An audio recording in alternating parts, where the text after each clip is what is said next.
Boleh nggak menyampaikan rindu dengan doa? Bolehkah menyampaikan rindu dengan doa? Yang perlu kita ketahui, rindu itu kan disebabkan karena terpisah atau rindu itu disebabkan karena jarak gitu. Jarak yang jauh kemudian bukan, awal mula daripada rindu itu kan gara-gara cinta dari sebuah perasaan. Orang kalau udah cinta, perasaan sudah saling satu, perasaan sudah saling nyambung, dipisahkan oleh ruang dan jarak gitu. Maka bakal timbul yang namanya di situ adalah rindu. Ini kita ambil konteks baik ya, bukan konteks yang pemuda-pemuda lah.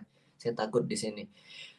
Konteksnya itu adalah ibu dengan anak ketika anaknya itu pengen masuk ke ma'had, anaknya itu pengen masuk ke pondok pesantren. Berapa banyak air mata tetesan seorang ibu yang mengantar anaknya itu ke pondok pesantren. Itu karena apa? Ya orang kalau udah cinta, orang kalau udah sambung perasaan, perasaannya itu sudah saling mewakili gitu. Ditinggalkan akhirnya dipisahkan karena jarak dan ruang dan jarak.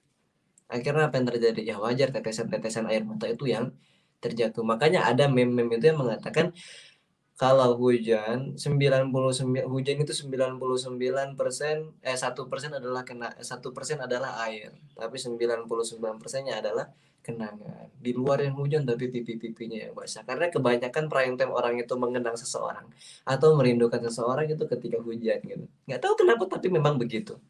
Bahkan saya juga pernah kayak gitu ya. Rindu gitu, rindu rindu rindu sama orang rumah gitu, tapi ketika prime time itu ketika hujan. Kalau panas jarang.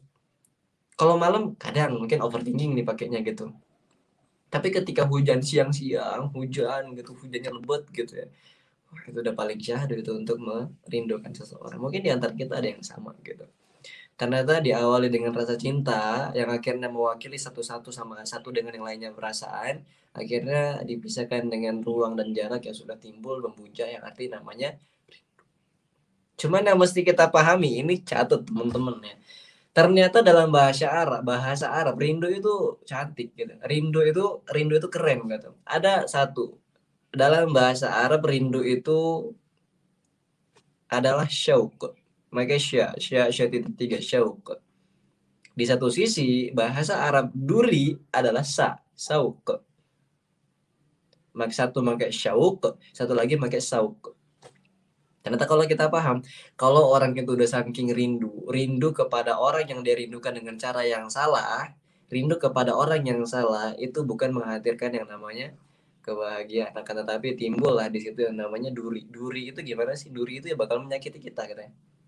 Duri itu adalah apa-apa yang bisa menyakiti kita, apapun itu, baik itu kaki ataupun itu ke tangan. Intinya duri itu kalau kita kenal adalah tajam, benda tajam gitu. Ternyata syauq itu rindu, kalau syauq itu artinya duri. Kalau kita terlalu merindukan seseorang dengan cara yang salah kepada orang yang salah, maka siap-siaplah kamu bakal merasakan namanya keperihan karena kamu telah merasakan syauq, telah memberikan syauq yang salah kepada orang yang salah.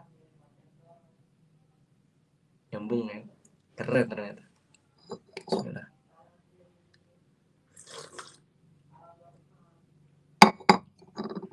Jadi sampailah kalau kata Sayyidina Ali bin Abi Thalib radhiyallahu an, kamu itu kalau lagi bahagia, kemudian kamu teringat seseorang, artinya kamu itu mencintai orang tersebut. Tapi kalau kamu teringat seseorang, maksudnya rindu, kemudian dalam keadaan bersedih, artinya dia itu sedang merindukan kamu gitu. Artinya dia itu sedang mencintai kamu. Pernah nggak sih kalau kita paham betul, kalau kita ambil konsep perkataan ya, Imam Ali bin Abi Thalib. Kadang-kadang ini kejadian anak muda gitu. Maaf kita agak melenceng ya, anak muda gitu ya. Anak-anak muda itu kan kalau dia dalam keadaan pertama kali merasakan cinta, Insya Allah, cinta-cinta monyet gitu. Soalnya namanya itu hambat, ketertarikan.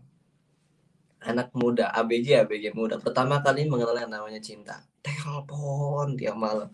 Isi chat itu kalau nggak mau, bahkan isi namanya itu di pin gitu pin atas kalau di WhatsApp gitu. Jadi pokoknya itu dikabarin, kabarin, kabarin, kabarin. Karena apa? Ternyata kalau orang itu udah bahagia, kita mungkin kalau kita lagi hangout gitu, mungkin dia lagi nongkrong, kemudian ada teman yang nyebut namanya. Contohnya saya gitu. Saya dengan istri saya, contoh ini paling gampang ya. Saya dan istri saya itu dalam keadaan pacaran. Pertama kali pacaran, hitunglah konsepnya itu sebelum menikah. Ketika saya nongkrong, kemudian ini kita ambil contoh Bang Rian nih. Kemudian ngomong sama saya, "Bro, Aisyah gitu. Ya kita bakal berbunga-bunga gitu ya. Ketika namanya disebut atau ketika, sosoknya itu langsung terbayang depan kita, kemudian langsung kita berbahagia dan kita teringat dengan dia. Itulah yang kata Ali bin Abi Thalib, kalau kamu itu teringat dengan seseorang atau rindu dengan seseorang dan kamu dalam keadaan berbahagia, makanya kamu itu artinya kamu sedang mencintai orang tersebut. Artinya saya sedang mencintai Aisyah. Tapi kalau kita dalam keadaan rindu atau teringat sesuatu yang akhirnya itu dalam keadaan bersedih, artinya orang itu sedang mencintai kamu. Saya pernah buat konten di TikTok. Sering kita dalam keadaan sedih. Akhirnya apa? Yang teringat kita adalah dosa, dosa, dosa, dosa. Kita sering kali dalam keadaan sedih tanpa sebab gitu. Akhirnya yang kita teringat adalah bagaimana cara saya bisa ketemu Kanjeng Nabi Muhammad, cara ketemu dengan Rasulullah Shallallahu Alaihi Wasallam. Itu artinya adalah Rasulullah atau Allah Subhanahu Wa Taala itu sedang cinta kepada kita. Makanya letakkanlah, intinya itu letakkanlah rasa rindu kepada sesuatu yang tepat dengan cara yang tepat. Cara yang tepat bagaimana? Betul dengan doa. Kalau kita rindu dengan Nabi Muhammad yang kita ajarkan, yang kita pelajari selama ini adalah dengan cara bersolawat. Kalau kita rindu dengan Allah Subhanahu Wa Taala yang kita pelajari sampai dengan sekarang adalah kita mesti sholat. Karena dengan sholat itulah yang akhirnya kita bisa bertemu dengan Allah. Karena dengan sholawat itulah yang akhirnya bisa mengantarkan kita bisa bertemu dengan Rasulullah.